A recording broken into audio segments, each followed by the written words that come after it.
everyone, and welcome to the Serious Gentleman Gaming Podcast for crowdsourcing games, or crowdfunding games.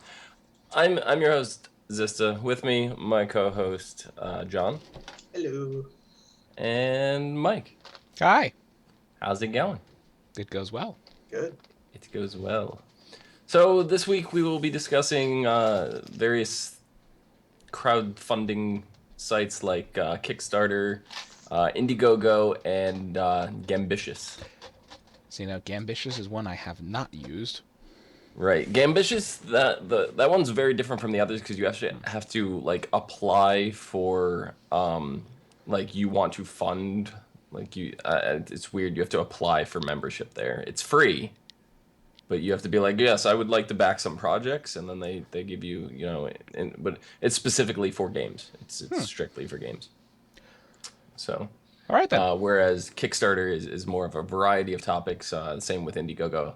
I think Kickstarter is definitely the bigger of the three. There's definitely more out there, but these are the three main ones. Yeah, Kickstarter is definitely the more well-known. Yeah, and Indiegogo, I think, is Kickstarter's biggest competition right now. So, which one? I'm assuming you guys are more familiar with Kickstarter, right? I've used both, actually. Yeah. I've only ever used Kickstarter. I've seen things on Indiegogo, but I've never actually backed anything with them. Right.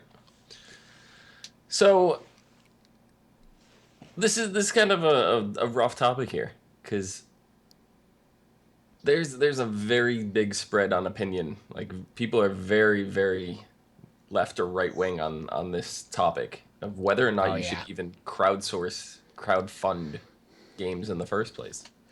So I'm gonna ask your guys' opinion on that right from the start, right from the get-go. What do you think? I don't think it's such a bad thing. I mean, because sometimes, a game legitimately just wouldn't be able to be made if it couldn't get some money up front. Mm-hmm. Right. And, I mean, crowdfunding, like, say, a game's budget is, let's say, $500,000, which for many games is nothing nowadays. Say it's $500,000, but they're only able to get $450,000. Well, Kickstarter for the extra 50, like that last bit. Yeah, I'm perfectly fine with that. I mean, little things, not crazy goals. Right. And I'm all for it because one of my favorite games ever came from Kickstarter, Faster Than Light. Oh yeah, that's right. How about like one game that everybody absolutely loves, Cards Against Humanity? Yes. Oh, that was Kickstarter. That's right. That was originally a Kickstarter game. Yeah, they have a new one called Secret Hitler Mm-hmm. that got kickstarted. Nice. It's actually print and play right now. If you want to just get it for free, you can. But it's coming out this spring officially. So See, the thing with that is a lot of people are going to be like, do you know how much money Cards Against Humanity makes? Why do they need to like crowdfund another game? yeah, you see that a lot. Like even the guys who did the Boss Monster game, kickstarted Boss Monster 2 for the same thing. I guess it's a good way to maximize profits, I suppose, because Yeah. you're not cutting into your bottom line to get the next thing out. So you're also selling advanced copies of the game. You're getting the game out there to people. Mm-hmm. So in that sense, it kind of does make sense, even if you're just doing it to cover like production costs. Because I don't know how much money the Cards Against Humanity guys have actually made, but I'm sure it's significant. A lot, I'm sure. Yeah. But I think this was just one person from the team who did it. Like one of the creators was like, "I'm gonna make this," so maybe he didn't have access to all their funds. Who the hell knows? Yeah, it's possible. But it's also a way to gauge. It's also a way to gauge interest in the game. Right. Does anyone even want this? No, that's definite. Like you could definitely tell interest and stuff right off the bat. I mean, look at Shenmue 3. Like that's one of the best kickstarted games of all time. It's like in Kickstarter itself, I think it's in like top 6th or 7th position of all projects ever kickstarted. Yeah. And just above that, I think, is Exploding Kittens. Yeah, Yeah, and Exploding Kittens is a top game, I Yeah. think. Yeah. Exploding Kittens is fantastic. Yeah. Yeah. So, I mean, the cool thing about it that I like personally are the backer rewards.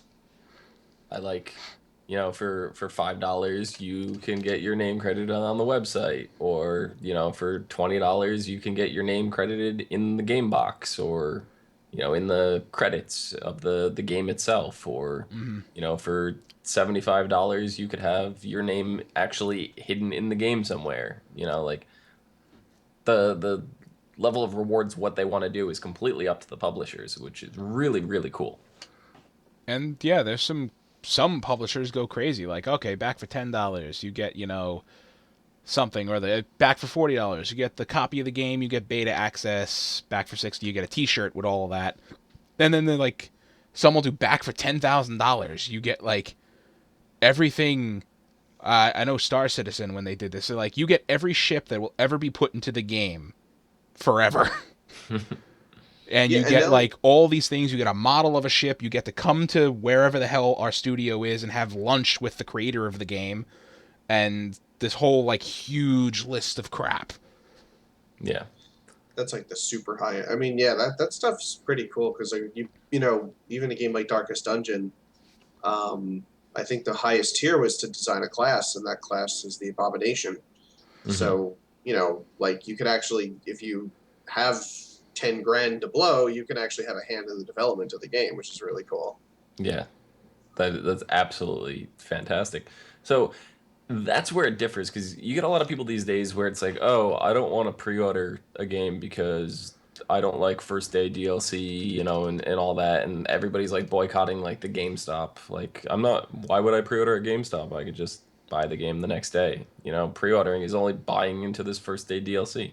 That stuff is going to exist whether you pre-order or not. So just suck it up and get your free DLC. You know. Pretty much. But this it's a little better because it feels more intimate to me.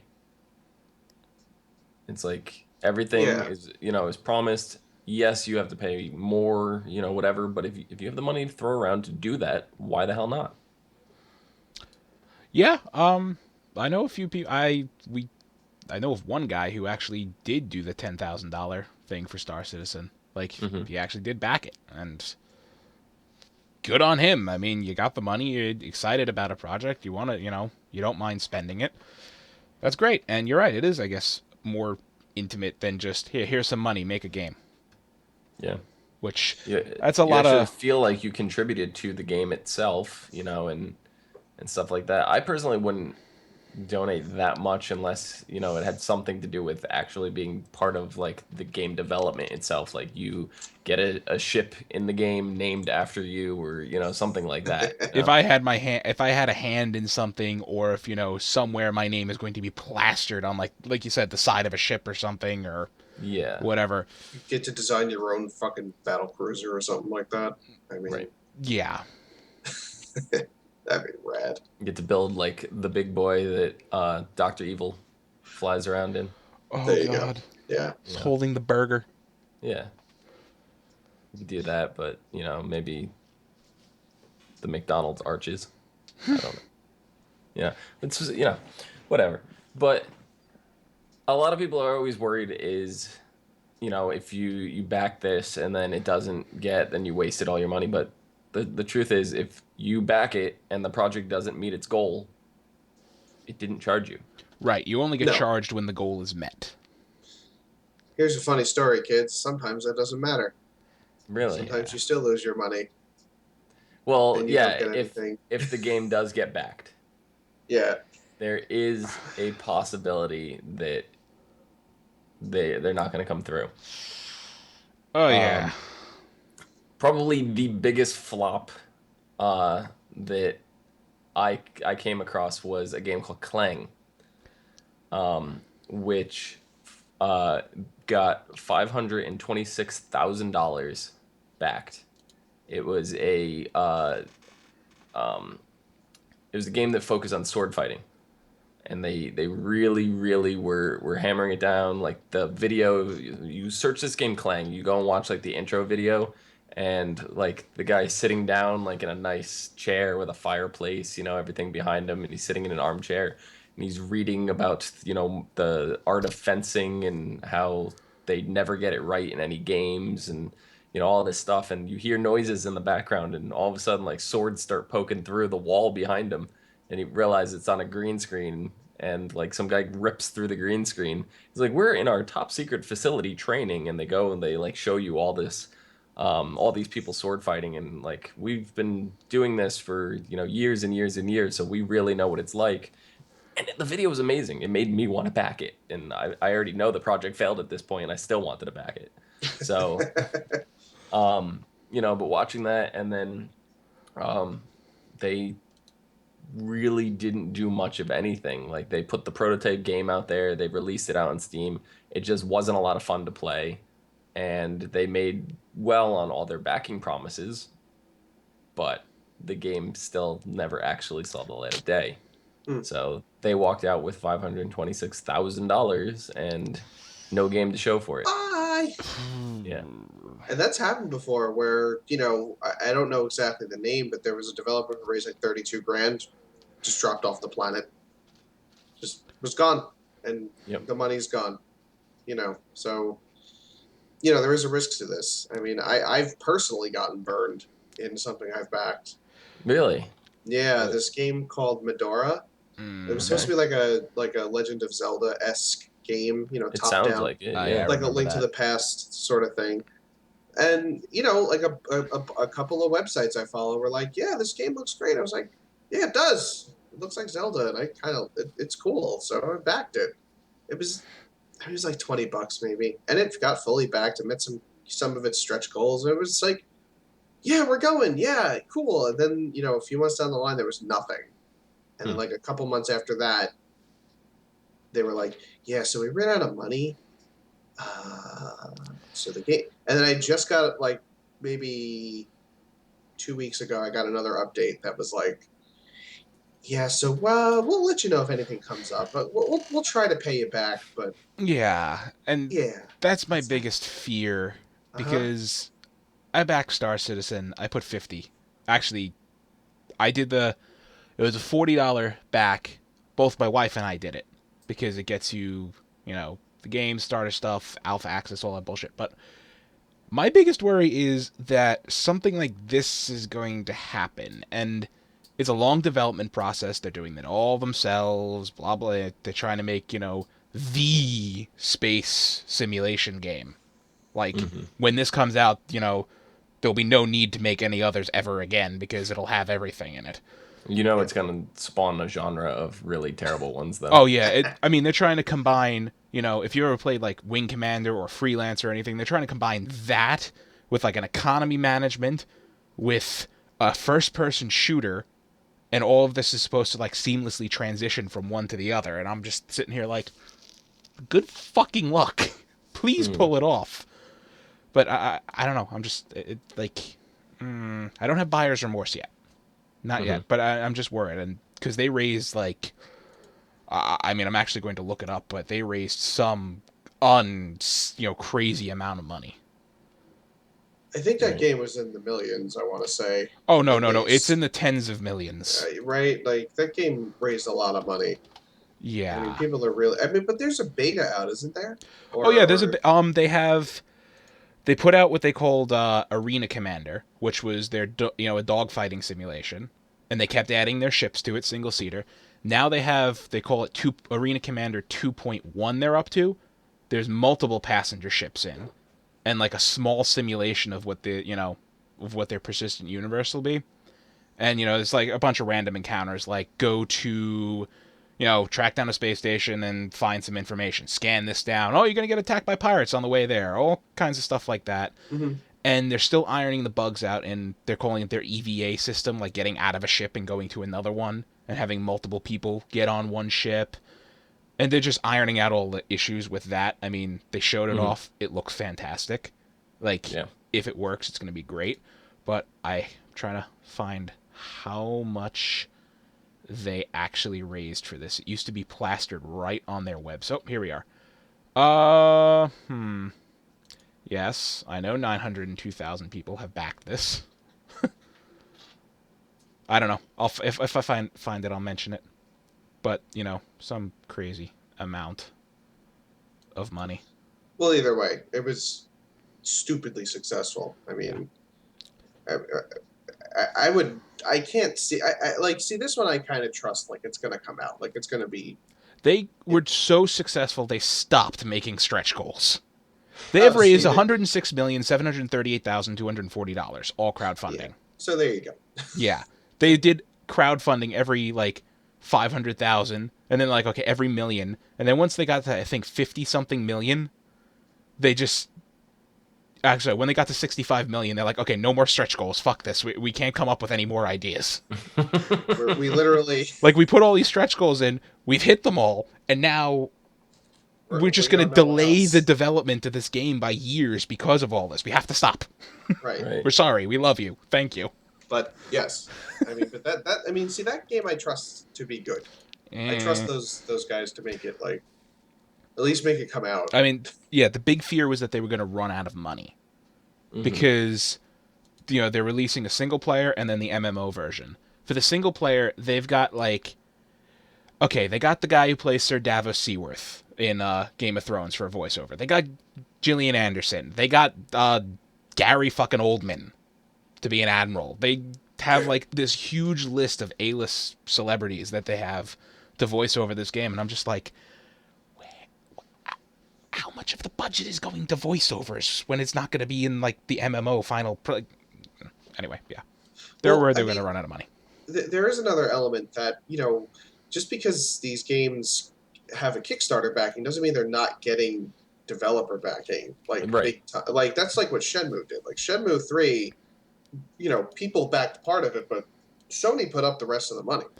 Mm-hmm. So it's not like it's just going to be crowd. They could have reached out to any big name developer and gotten.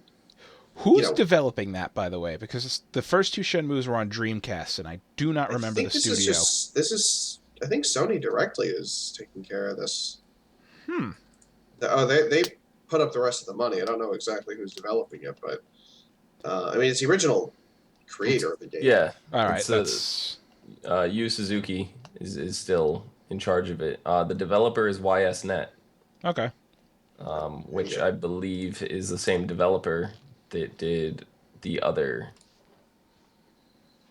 Because I remember YS before, so I don't know if it was called YSNet. It might be an offspring. I'm trying to see.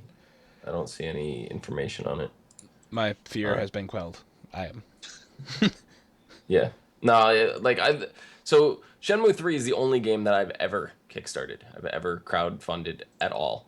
Wow. And yeah, it's I paid for the price of the game so I can get it on PS4 with the special backing case, that it comes in and all that.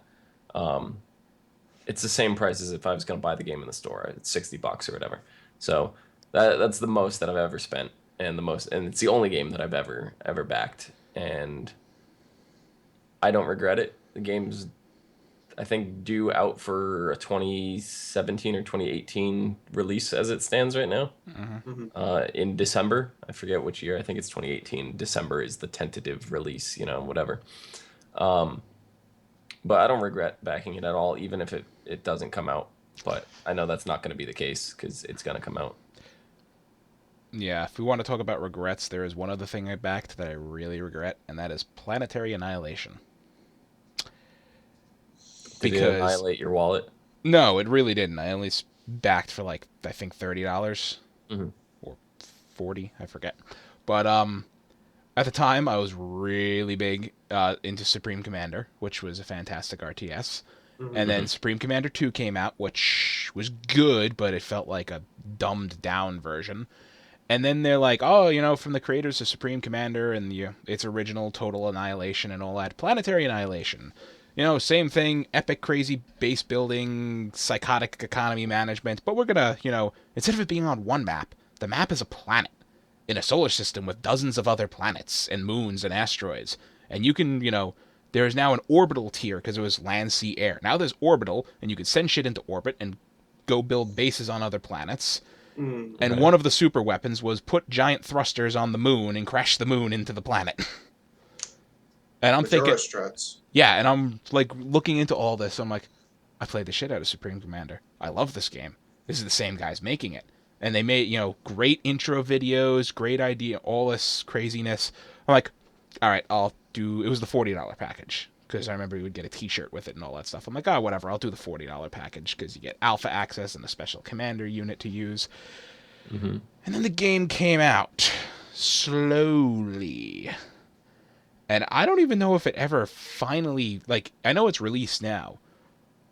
But it just bogged on. The development process seemed like they were very transparent in the beginning. Then they stopped being. And then, next you know, the game releases on Steam. It's just... It felt like an uncompleted pile of crap that they didn't even put in half the units they promised. And then 6 months later, they're putting out an expansion for... Oh, I'm sorry, that's right. They were charging you the $90 tier to get early access on Steam. Ouch. To when it was first put on there. Then they dropped it to, I think, 50 or 60. And then I forget if it was 6 months or a year later, Planetary Annihilation Titans, where they put a completely new class in. It's an expansion that barely adds anything, and they want another $60 for it. I gotta look it up. I gotta look and see how much they want for it right now. But you don't have to do that. I remember just being like, "What have you done?" Faith in you people. See, and can you imagine if Star Citizen decides to put out an expansion pack, which is not out of the question? Yeah. Okay. It's $40 now, and the original was $30, so $70, I believe. See, I feel like Star Citizen got so much money that if they ever needed money for an expansion pack, they really don't. All right, so the expansion is standalone, and I remember this. If you backed above a certain amount on Kickstarter, you got the expansion for free. Okay. And that was that. Okay, that's why I was less pissed about it at the time. I remember that. Right. Because I'm thinking to myself now, I'm like, I should have been raging. I should have been blowing my fucking top. What the hell? Well, I mean... Can we talk about the horror show that is Mighty Number 9? Yes, please. See, I regret not backing this game. Oh, because you wanted to be part of the shit show? Because I backed it. Yes, that's exactly the case. Let's tell a story, children. Tell me a story. This game was supposed to come out. No, hold on. You actually backed this, right, John? I backed this game. Yeah, I backed it for the PC version. Okay. Which was, I think, $20. I want to say not too much. I don't back too high usually for anything like that, unless it's a board game. But anyway, I'll get to that in a second because I got a better one than this. Okay. So, Mighty Number 9, as we all know, was supposed to come out last September, and then it didn't. They were like, okay, you know what? We need to iron out the netcode for the online stuff. It's going to come out in February. Okay, great. They gave us a demo. And, at this point, everyone's like, okay, yeah, but this game was supposed to come out last spring, and it didn't. So now we're in September and it didn't come out. Okay, but you gave us a demo. Neat. The demo's not that great. It's like an average Mega Man game basically. It's kind of okay. So I'm like, right. Half the game is missing out of the demo, and you can't get any of the boss powers, which is the whole fucking point of Mega Man, but let's not even get to that. So then, just about a week ago, the game's supposed to come out in less than a week. By the way, guys, we're going to have to delay it again till spring. And we still haven't figured out that netcode thing. Don't know how the internet works, apparently. Enthusiasm is now out the window. I mean, Keiji Inafune was going on his clout as a developer to get this game through, and it is gone because he tried to push this other game before Mighty Number 9 even was remotely done, called Red Ash, and that thing just tanked. No one backed it. No one touched it with a 40-foot pole because you can't get a game out, dude. So my question here now, not even a question, but a funny thing I thought of. Remember when The Witcher 3 was delayed and everybody had a fucking stroke? Everyone had a conniption, yeah. Worth it. Worth it in the end. This was not. But this game, it's people were really hyped for this. This was like Inafune's big comeback, and he really just squandered that enthusiasm. And it just was like because in September he said in September it's supposed to be like this is the last time we're going to delay it. I promise you there'll be no more delays. I swear. We promise, guys. My We promise. name as a developer, and now it got delayed again. And he wrote like this whole big letter, like this mea culpa of like why. Oh God! And, I mean, yeah, it was so bad. What were some of the tier rewards for like? Was there anything to get yourself in the game or anything for Mighty Number 9? Not that I can recall anything like too big like that. I know there was definitely a lot of fan participation as far as voting. Voting for character outfits for like the not main character, voting for different like some like vague color schemes and stuff like that. But that was like everyone could do that, and I don't think the high tiers got that involved if I'm not mistaken. I know that there were some pretty high tiers though. There was some pretty like stuff where like you get it for like every console that came out, like T-shirts and all sorts of crap like that. But it's just people don't give a shit about this game anymore, and especially after the demo just kind of came out and flopped. Like they threw it out in the Unreal Engine, and they were like, "Oh, we're just going to use the Unreal Engine for testing and showcasing, but we're going to build our own engine," and that didn't happen apparently. So, it's just it's really disappointing, and that's not even the worst one. Yeah, I'm just looking through Wikipedia on this. It's like, yes, delayed again, and then in January he comes out and says it was delayed again for more bugs found. This game's just not coming out. See, maybe it's because I wasn't involved in backing it or anything like that, and I haven't been here for the whole process, but the horror stories and the shit show that is culminated in the last week since they announced the more recent delay makes me want to play it more. So I wish I was kind of a part of it. I'm kind of hoping that, they get their act together and he saves his bacon on this one, but it's not looking good. Does he have like a design team of 3? Is that why they're having issues ironing out bugs? I mean, it's like, in the beginning, things were moving along really nicely. And then I think they just started hitting walls, like, in making this game. Because there's a reason they didn't decide to make their own engine. They gave up that goat, like, way early on. They were like, yeah, they just kind of quietly just kept it in the Unreal 3 engine. Just so, like, yeah, it's going to be all right. The Unreal Engine is a pretty solid engine, though. So. It is. No, it is. But it feels like an Unreal Engine game, if you know what I mean. Like, you can very much tell, like, it was a little slapdash. And it kind of feels like that awkward Mega Man X7, 8 kind of weird PS2 3D shit that they were trying to do. I mean, it doesn't feel tight like Mega Man X did. Like the early Mega Man X's, like it should. Yeah. Because it just doesn't feel good. But that's whatever. Suffice to say, I've learned not to back Mega Man products on Kickstarter anymore because I have another horror story I quickly like to share. Okay. So this Mega Man board game. Oh, God. Mega Man board game. I was like, our buddy Rob and I were like, holy shit, board game for Mega Man. It's supposed to emulate the gameplay of the first game. They're the board game fanatics. This is awesome. How could this be bad? So I backed it, and that was $60. That was a lot. That was like the biggest thing I had backed at that time. So I was like, all right, cool, Mega Man board game. And then I forgot about it because it didn't come out for about 3 years. I backed the game 3 years ago. I got it 2 weeks ago in the mail. So it took a long fucking time.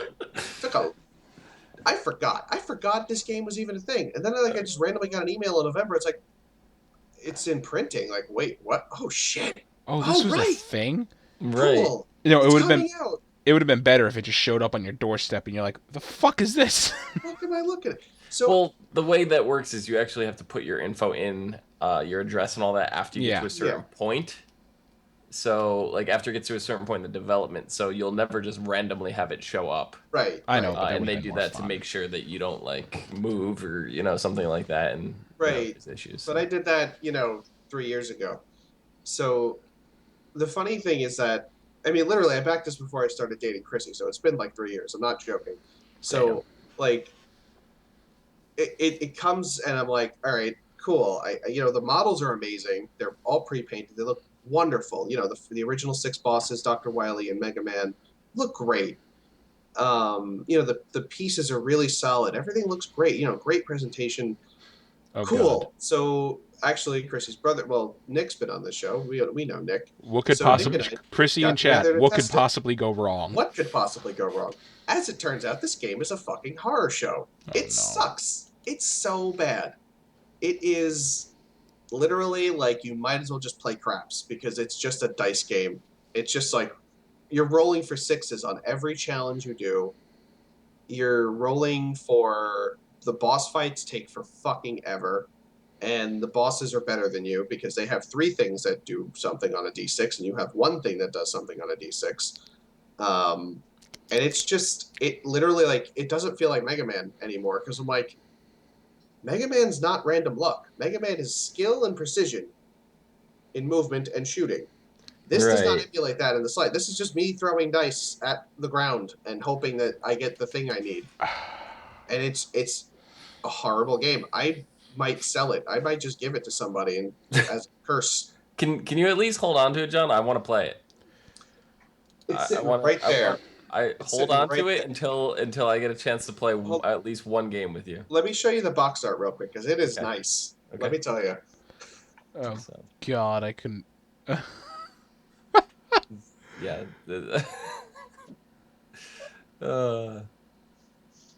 It's at the bottom of the stack. That should tell you something. Yeah, it's at the very, very bottom. So, it look at this. Look at how nice this is. That is very nice. Look at how nice. Look at these components. Look at that. I mean, there's some nice shit in this box. You might. How many Mega Mans does it come with?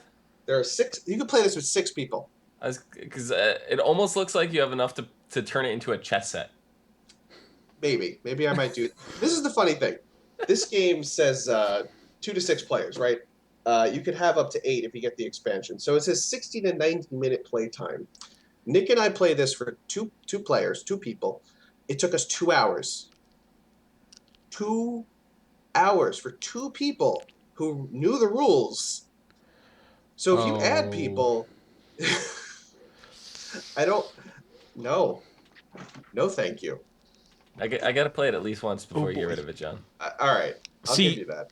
Games like I'm thinking of Pandemic. I'm like, oh, that game took a while to set up. That game can end really fast. Oh yeah. Just because of the way it works, but like, I can't.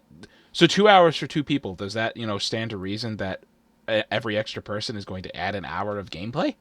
It could. I don't know. 6 people make it a whole afternoon epic. Well, we're gonna have to test this theory out, John. Next time we're all together, we gotta play max player game. We gotta drink though. Because we do have to. I mean, I've played 40K apocalypse games tabletop that have not lasted 6 hours. Yeah. Oh God. So.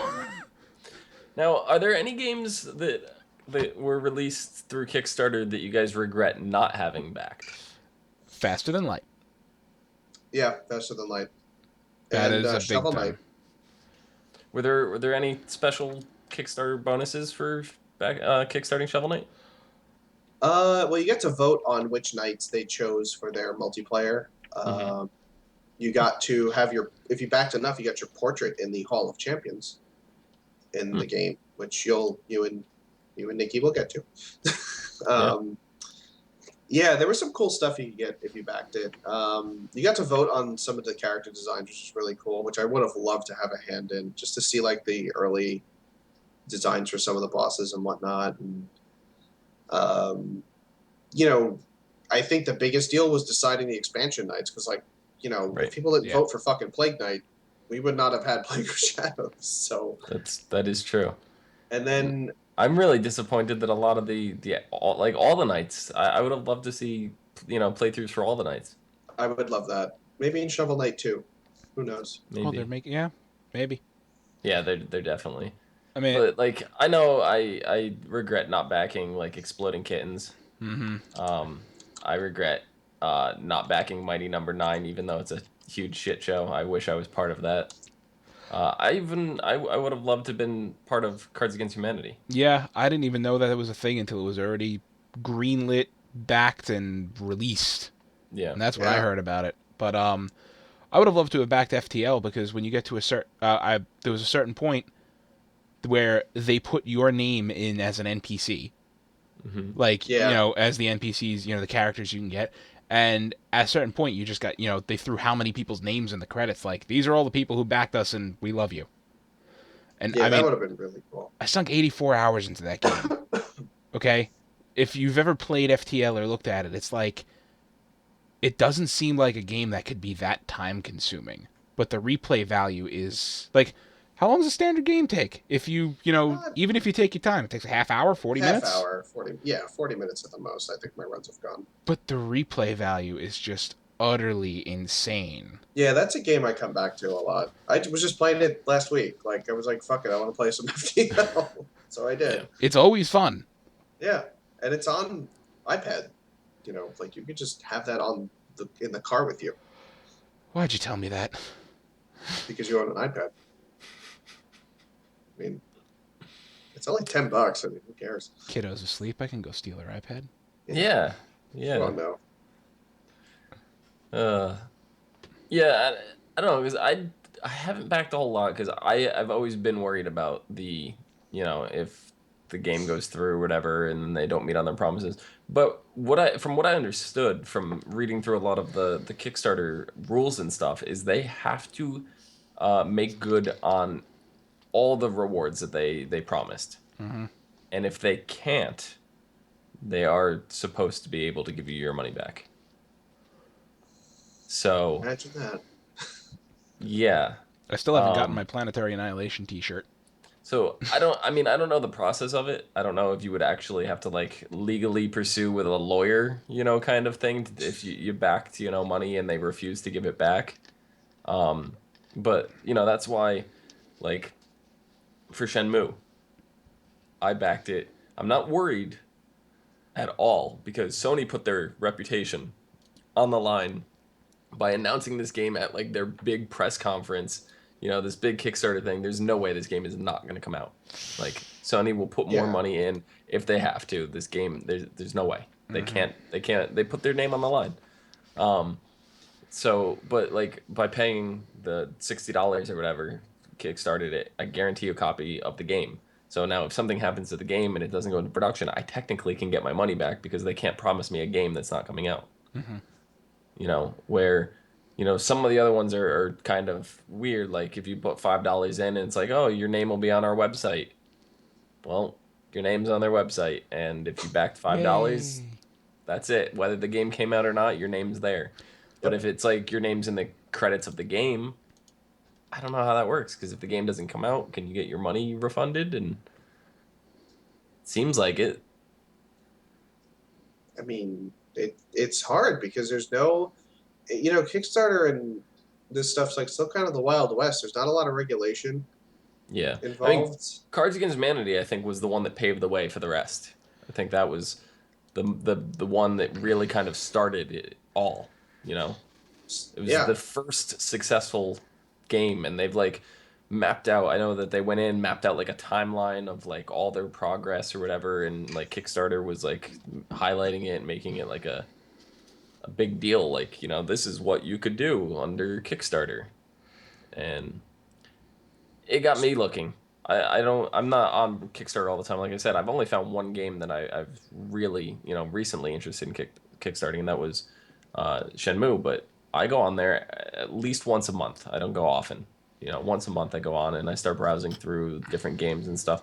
I mainly focus on the board and card games. Like, John, you don't know how close I was to first round boss monster backing that thing. I was this fucking close. This close. I was very skeptical. That is a good game.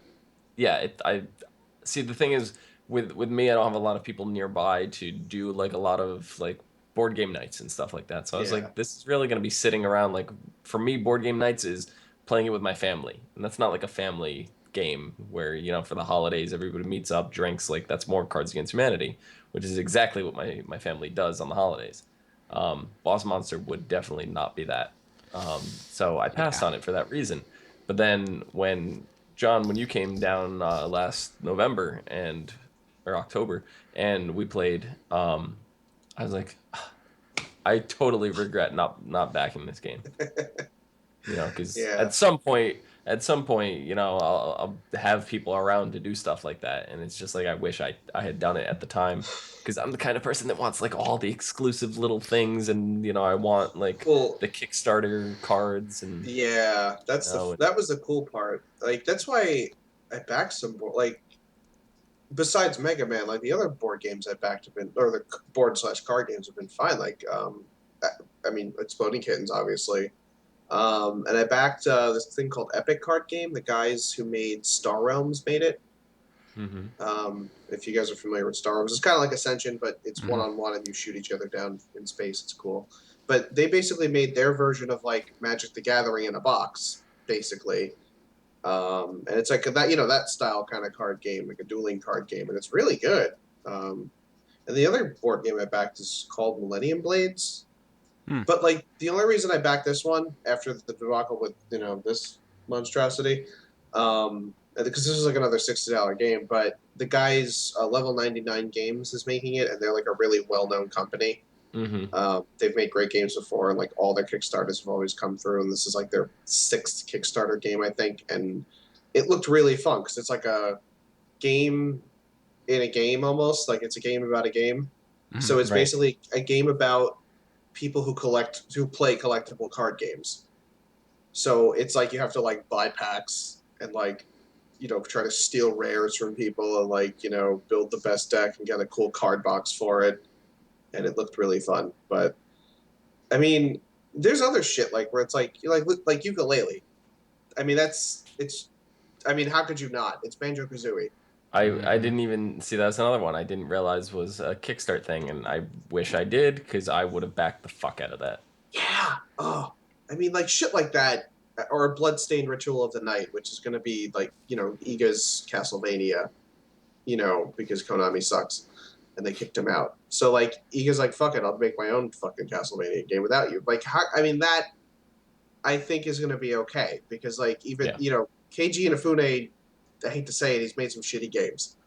The original Rare guys probably won't. Iga probably won't. So those I felt safe doing, and now I'm much more selective with what I back, for sure. That's like if Kojima came on and was like, we're going to do a, Silent Hills type of game, and Guillermo del Toro's on board, and Sony's gonna do it. And, if they named something like that Kickstarter, that thing would be the most funded game in a heartbeat, hands down. It would blow Star Citizen out of the water. Sorry. Like, hey, remember PT? You want it again? Yeah, we do.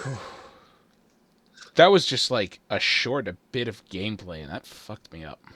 Yeah, and I mean that's another campaign we had talked about previously. What was it, Abbey Road?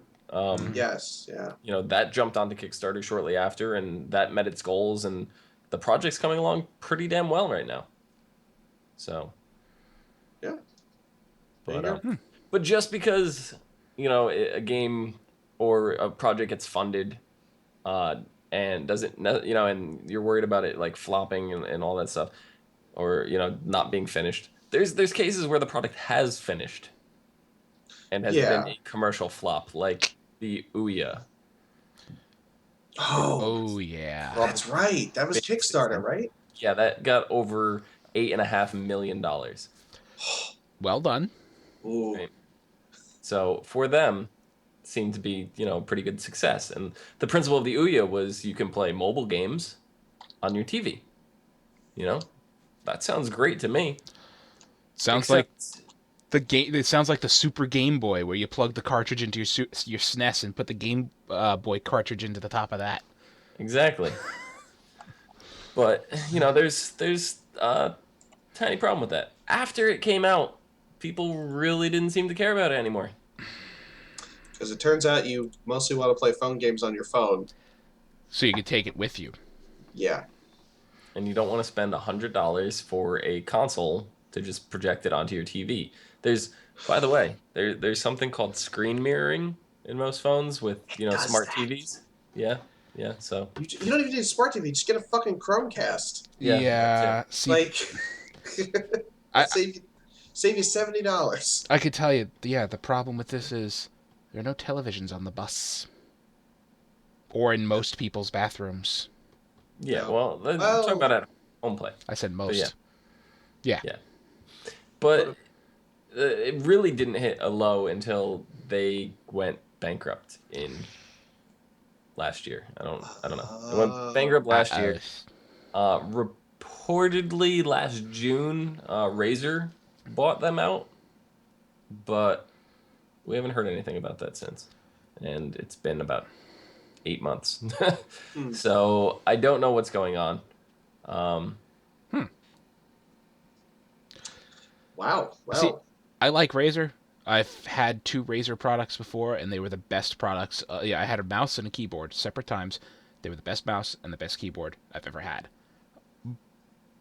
But they both broke after 3 years. They're not made to last forever. No, they're not. Like they're amazing while they work, but for some, they just break down too easily. I'll tell you right now. I don't know if I hit this. Yeah, it's long enough. My keyboard that I'm using is the original Alienware keyboard. wow. The original from the first series of Alienware. This mouse was $10. I got it years ago. This is a media keyboard. All the media buttons, everything still function. I don't know if you guys could tell when I was holding up my keyboard. I'm pretty sure you could. The keys are alphabetical. I don't want somebody in the comments to be like, "What the hell's going on?" I Yeah. put them in alphabetical order. This They did it on purpose. little tiny Yeah. keyboard was $8 at Best Buy, and it is one of the best keyboards I've ever used. Short of that, the Razer, whatever the hell, mechanical psychopath thing it was. But I got this keyboard in 2001, and I've used it as my main keyboard ever since. Never done anything to touch it up. I've taken the buttons apart a couple times to clean it. But you guys saw how the Yeah, it's keys perfect. are still all readable, like everything. They're not worn off, So That's called a well-manufactured product. mhm. That's 14 years and- old and still works. 15 years. Mhm. I'm just thinking the other, speaking of one manufactured product, I guess the other big tech thing was the Oculus Rift that got backed on Kickstarter. That did. And So I mean, that's supposed to be the next wave of technology. well, you and I, we played Keep Talking and Nobody Explodes. That was supposed to be Yes. for the Oculus Rift. Star Citizen is doing Oculus Rift support, and supposedly its current iteration is really good. I want to say I've seen gameplay footage of it in the Oculus. And I Rift. think to myself, that's a little too immersive for me. Thank you very much. Yeah, I'd get motion sick. I probably would too. I mean, the game already has, simulated G-forces. If you pull a maneuver that's too hard, you will knock your pilot out. Yeah, great. I don't need to experience that in full first person, No. Oh god. I don't know. So all in all, you guys think that kickstarting is a good idea, or have you been burned too many times? I still like it. I've been burned once. It's not going to stop me in the future. I would say, I mean, I've been burned basically 3 times now. So it's either third time's a charm or 3 strikes you're out. Three Which strikes one you're is out. it? It's funny. It's come down to this. I'm much more careful, but I still do it. You gotta be very careful. Yeah. Very careful, stupidly careful, ridiculously careful. I'll usually let the campaign go on for a little while before I jump in on it. I don't want to be like the first one to be like, right off the cliff. It's like So it's met $1,000 of $1 million goal. It's like, yeah, I'm not okay, yet, bye. not yet, no.